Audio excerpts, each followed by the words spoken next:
All right, let's dive into this incredible explainer from Dr. Hossamuddin al-Zawawi's book, The Lantern of the Wise, Sailing Beyond the Horizon of Knowing. We're starting right at the beginning and what the book calls the first station, and within that, the first reflection. And at the heart of that is our focus today, the very first contemplation titled The Loving Gaze. Now, this isn't just some poetic idea. Think of it as a powerful cognitive enhancement, a way to totally rewire our relationship with belief itself, moving it from something that causes anxiety to a source of just profound peace. Let's get into it. So when I say the word belief, what's the first thing that pops into your head? For a lot of us, right, it's this feeling of pressure. It's like a checklist of rules you got to follow, this rigid, bureaucratic contract you sign. But the philosophy here in The Lantern of the Wise completely flips that on its head. It says, no. True belief isn't a contract you sign, it's an existential current, a life-giving pulse you plug into.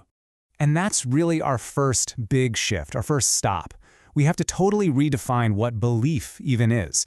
We're going to move it from being just, an intellectual decision you make in your head to something this ancient wisdom describes as being much closer to a biological necessity, something rhythmic, like breathing.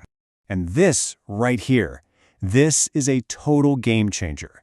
Belief isn't some skill you have to go out and acquire. It's not like learning a new language or getting a degree.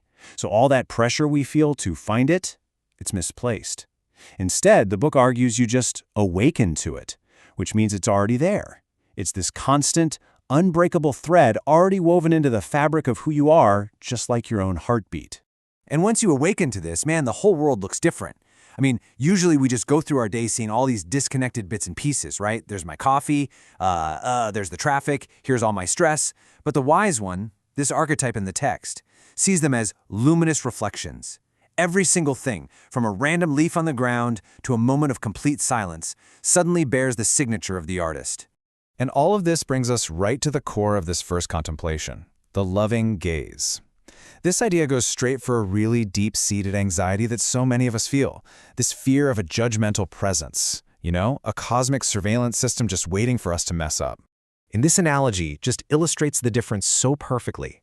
So many of us are conditioned to feel like we're constantly being watched by a cosmic security camera. But this text just dismantles that idea. It reframes the divine gaze as something much, much closer to a mother watching her child sleep.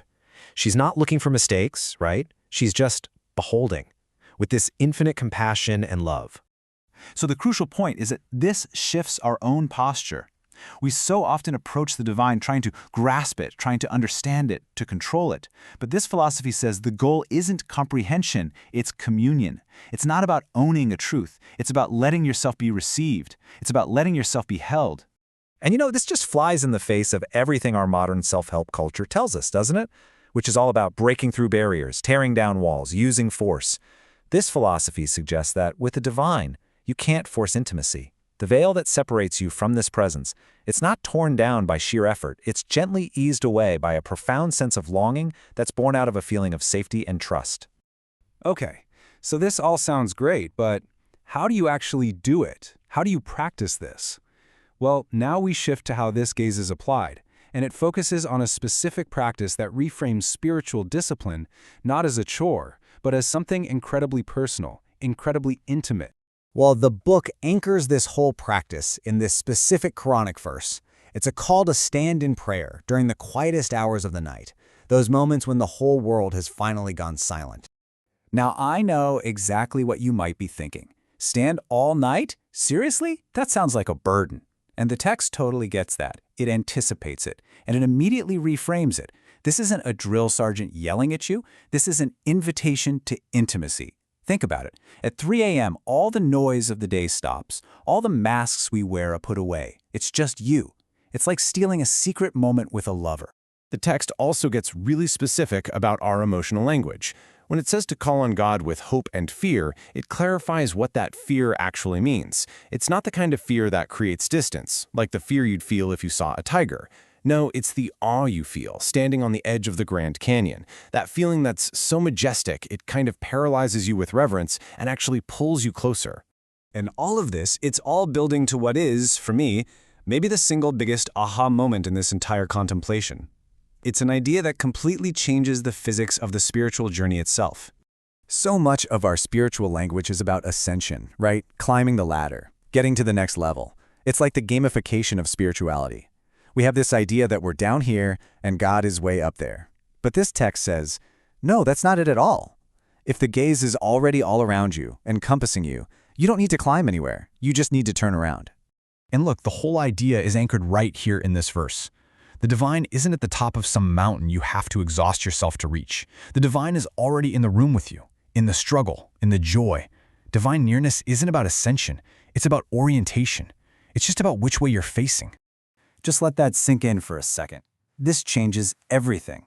We're not the ones who initiate this grand search for a hidden God. We are responders. The book argues that we are simply answering a call that has been ringing since before we were even born.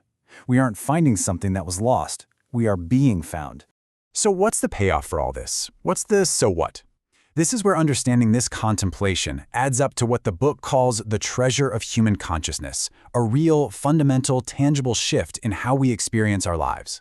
And this is the profound consequence. That deep, nagging human anxiety of belonging, of feeling like an outsider, it's resolved. If you are perpetually held in this gaze, then you are never in exile. You're never outside the circle. You are always unconditionally home. So belief stops being this intellectual scaffold you use to win arguments or to prove you're right. It becomes a sacred sanctuary, a place where the heart can finally come to rest. This totally flips the image of the angry or anxious believer who's always striving, always climbing. When you realize you are already held in the gaze, you can just rest. So let's just quickly recap the incredible journey this contemplation took us on. 1. We went from a rigid checklist to a living pulse. 2. We switched out the cosmic security camera for a loving gaze. 3. We stopped trying to climb a ladder and just learned to turn around. 4. This changes our whole life from a test we have to pass into a canvas we get to paint on. And finally, 5. Belief itself transforms from a tool for a striving intellect into a safe harbor for a resting heart. The text leaves us with this beautiful, simple summary. It sounds so easy, but really internalizing this is a lifetime's work, isn't it?